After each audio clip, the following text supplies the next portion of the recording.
अंतर्राष्ट्रीय दिवस था।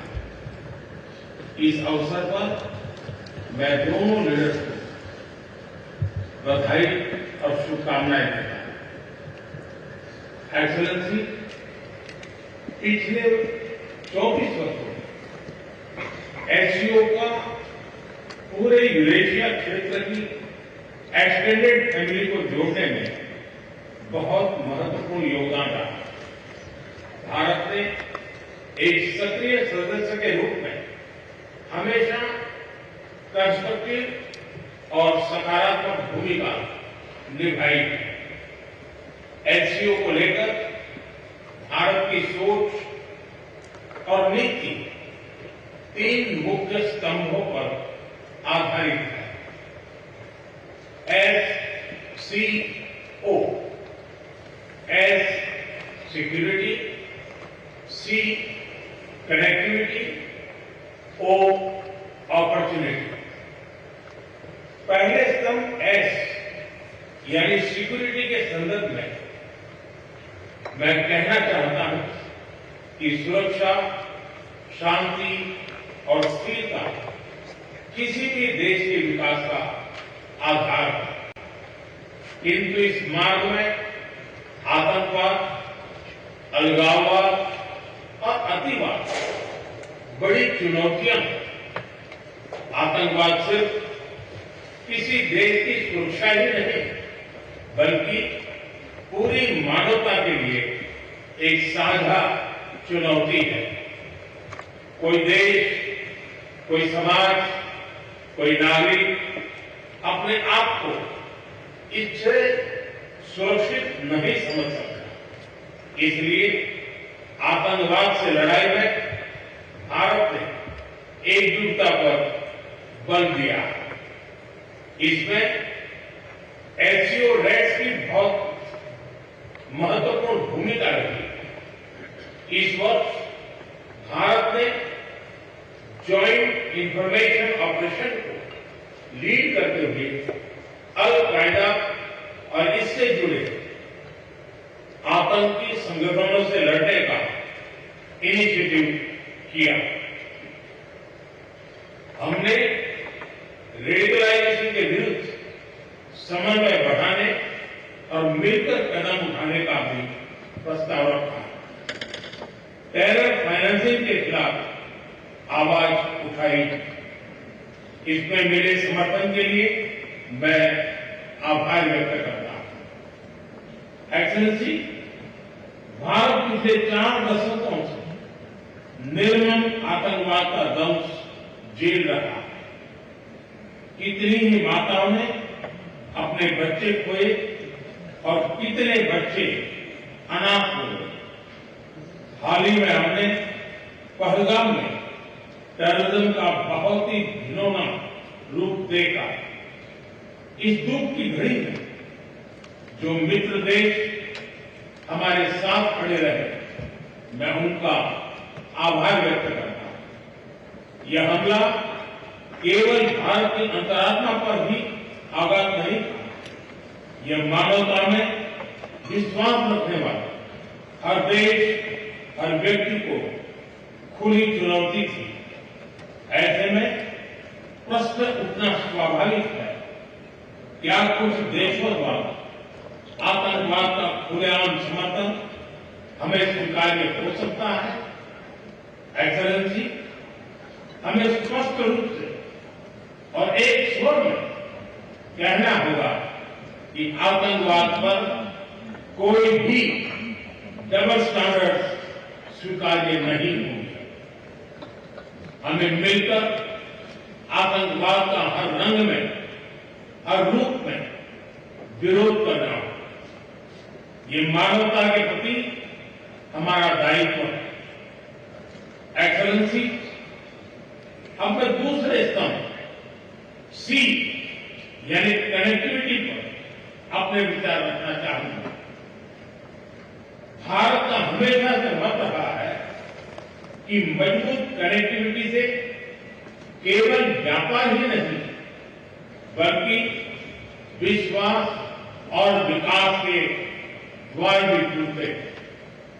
इसी सोच के साथ हम चाबहार पोर्ट और international north south transport corridor जैसे इनिशिएटिव पर काम कर रहे हैं।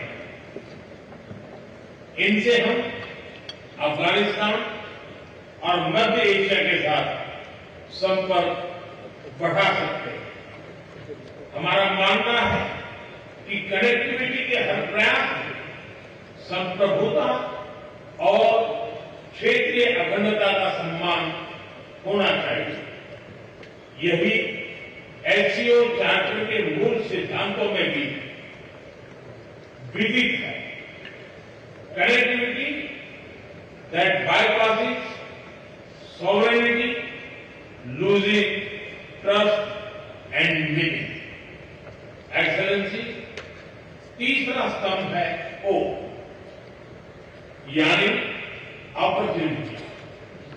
Opportunity for cooperation and reform. 2023 में भारत की अध्यक्षता के दौरान नई ऊर्जा और विचारों का संचार हुआ। स्टार्टअप्स और innovation, traditional medicine, youth empowerment, digital inclusion और शेयर्ड बुद्धिस्ट हेरिटेज जैसे नए विषयों को अपने सहयोग में जोड़ा। हमारा प्रयास था कि एससीओ को सरकारों के परे भी ले जाए। सामान्य मानवी, यंग साइंटिस्ट, स्कॉलर्स और स्टार्टअप को भी आपस में जोड़े। हमारे पीपल टू पीपल टाइम को दृढ़ता देने के लिए मैं आज एक और सुझाव रखना चाहूंगा। एससीओ के अंतर्गत एक सिविलाइजेशन डायलॉग फोरम बनाया गया। इससे हम अपनी प्राचीन सभ्यताओं, कला, साहित्य और परंपराओं को वैश्विक मंच पर साझा कर सकते हैं। एक्सेलेंसी, आज भारत रिफॉर्म, परफॉर्म, ट्रांसफॉर्म के मूल मंत्र पर आगे बढ़ रहा है। कोविड हो या वैश्विक आर्थिक अस्थिरता, हमने हर चुनौती को अवसर में बदलने का प्रयास किया है। हम लगातार वाइड रेंजिंग रिफॉर्म पर काम कर रहे हैं।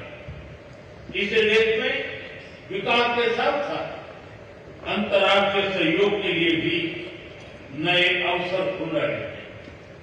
मैं आप सभी को भारत की विकास यात्रा से जुड़ने के लिए आमंत्रित करता हूं। एक्सेलेंसी, यह खुशी की बात है कि एससीओ भी समय के अनुरूप इवॉल्व हो रहा है। ऑर्गेनाइज्ड क्राइम, ड्रग ट्रैफिकिंग और साइबर सिक्योरिटी जैसे समकालीन चुनौतियों से निपटने के लिए 4 नए केंद्र बनाए जा रहे हैं। हम इस रिफॉर्म ओरिएंटेड माइंडसेट का स्वागत करते हैं। वैश्विक संस्थानों में रिफॉर्म के लिए एससीओ सदस्य आपसी सहयोग बढ़ा सकते हैं। संयुक्त राष्ट्र की 80वीं वर्षगांठ के अवसर पर हम एकमत होकर यूएन रिफॉर्म का आह्वान कर सकते हैं। ग्लोबल साउथ की आकांक्षाओं को आउटडेटेड फ्रेमवर्क में कैद रखना भावी पीढ़ियों के प्रति घोर अन्याय है। नई पीढ़ी के बहुरंगी सपनों को हम पुराने जमाने की ब्लैक एंड व्हाइट स्क्रीन पर नहीं दिखा सकते। स्क्रीन बदलने की होगी। एचसीओ मल्टीलेटरलिज्म और इंक्लूसिव वर्ल्ड ऑर्डर का मार्गदर्शक बन सकता है। मुझे खुशी है कि इस महत्वपूर्ण विषय पर आज एक स्टेटमेंट जारी किया जा रहा है। एक्सेलेंसी, हम सभी पार्टनर्स के साथ समन्वय और सहयोग के साथ आगे बढ़ रहे हैं। मैं एससीओ के अगले अध्यक्ष किर्गिस्तान के राष्ट्रपति और मेरे मित्र प्रेसिडेंट जपारोव को शुभकामनाएं देता हूं। बहुत बहुत धन्यवाद। तो आप देख